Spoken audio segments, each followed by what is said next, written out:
Hi മിഷമരെ, അപ്പോൾ എല്ലാവർക്കും ഒരു ബ്ലോഗിലേക്ക് സ്വാഗതം. ഇത് നല്ല അടിപൊളി ഒരു ഐറ്റത്തിൻ്റെ വീഡിയോ കൊണ്ടാണ് ഞാനിന്ന് വന്നിരിക്കുന്നത് കേട്ടോ. അതായത് നല്ല നുറുക്ക് ഗോതമ്പ് വെച്ച് ഒരു അടിപൊളി രാവിലത്തെ ഒരു ബ്രേക്ക്ഫാസ്റ്റ്. അപ്പോൾ അടിപൊളി ഒരു ഉപ്പുമാവ് നമുക്ക് ഉണ്ടാക്കാം. അതെങ്ങനെയാണ് ഉണ്ടാക്കുന്നത്, എന്തൊക്കെ ചേരുവാണെന്ന് നമുക്ക് നോക്കാം. അപ്പോൾ നേരെ നമുക്ക് അങ്ങോട്ട് പോകാം. അങ്ങനെ നമ്മുടെ നുറുക്ക് ഗോതമ്പ് എടുത്തു. നമ്മൾ കുറച്ച് വെള്ളം ഒന്ന് ഒഴിച്ച് നന്നായിട്ടൊന്ന് കുഴച്ച് വെച്ചതാണ് കേട്ടോ. 1 മണിക്കൂർ വെച്ചപ്പോൾ അടിപൊളിയായി.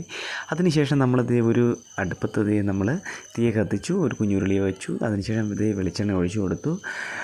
അങ്ങനെ വെളിച്ചെണ്ണയൊക്കെ ചൂടായതിന് ശേഷം നമ്മൾ കുറച്ച് കടുക് പൊട്ടിച്ചു കേട്ടോ. അപ്പോൾ കടുകൊക്കെ പൊട്ടിച്ചതിന് ശേഷം നമുക്കിതിലേക്കുള്ള മെയിനായിട്ടുള്ള മെയിൻ ഐറ്റംസാണ് കേട്ടോ. അതായത് സവാള നമ്മൾ കുഞ്ഞായിട്ട് കട്ട് ചെയ്തത്, 2 വറ്റൽമുളക്, കുറച്ച് പച്ചമുളക്, അതുപോലെ തന്നെ കറിവേപ്പില, പിന്നെ നമ്മൾ മെയിനായിട്ട് ക്യാരറ്റാണ് കേട്ടോ കുഞ്ഞായിട്ട് കട്ടി വെച്ചിട്ടുള്ളത്. അപ്പോൾ ഇതെല്ലാം കൂടെ നമുക്കൊന്ന് ഈ എണ്ണയിലിട്ടൊന്ന് വഴറ്റിയെടുക്കണം. അങ്ങനെ നമ്മൾ എണ്ണയിലിട്ടൊന്ന് വഴറ്റിയെടുക്കുന്നു. അതിനുശേഷം നമ്മൾ ആവശ്യത്തിന് കുറച്ച് ഉപ്പ് കൂടെ ചേർക്കുന്നുണ്ട് കേട്ടോ. ചേർത്തതിന് ശേഷം നന്നായിട്ട് നമ്മളെ ആ ഒരു ക്യാരറ്റൊക്കെ നന്നായിട്ടൊന്ന് വെന്ത് കിട്ടാൻ വേണ്ടിയിട്ടാണ് കേട്ടോ. അപ്പോൾ നമ്മുടെ ഐറ്റം ഏകദേശം നമ്മളിപ്പോൾ വെന്ത് കിട്ടിയിട്ടുണ്ട് കേട്ടോ. ക്യാരറ്റൊക്കെ ഒന്ന് റെഡിയായി വന്നിട്ടുണ്ട്. അപ്പോൾ ഇനി ഇതിലേക്ക് നമ്മൾ കുതിർത്തുന്നത് നേരത്തെ ഞാൻ പറഞ്ഞതുപോലെയാണ്. അതായത് കുറച്ച് വെള്ളം ഒഴിച്ചു നമ്മളൊന്ന് കുഴച്ച് വെച്ചതാണ് കേട്ടോ. കുറച്ച് വെള്ളം ഒഴിച്ചു ഇങ്ങനെ കുഴച്ച് വെച്ചപ്പോഴത്തേക്കും ഈ ഒരു സെറ്റായിട്ടുണ്ട്.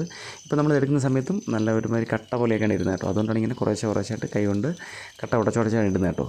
അപ്പോൾ നമ്മൾ ഈ ചട്ടിയിലോട്ട് ഐറ്റം ഇട്ട സ്ഥിതിക്ക് ഇനി നമ്മൾ ചട്ടുകം മാറ്റാൻ പാടില്ല. എപ്പോഴും നന്നായിട്ട് നമ്മളിങ്ങനെ ഇളക്കി കൊടുത്തുകൊണ്ടേയിരിക്കണം. ഇല്ലെങ്കിൽ പാത്രത്തിൻ്റെ അടിയിൽ പിടിക്കാൻ ചാൻസ് ഉണ്ട്. അതുകൊണ്ട് നമ്മൾ ഇങ്ങനെ ചട്ടുകം മാറ്റാതെ നന്നായിട്ട് അതിങ്ങനെ ഇളക്കി കൊടുത്തുകൊണ്ടിരിക്കണം.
അങ്ങനെ നമ്മുടെ ഐറ്റം റെഡി ആയിട്ടുണ്ട്. നമുക്കിനി ഇതൊരു കുഞ്ഞു വാഴയിലേക്ക് കോരി മാറ്റണം.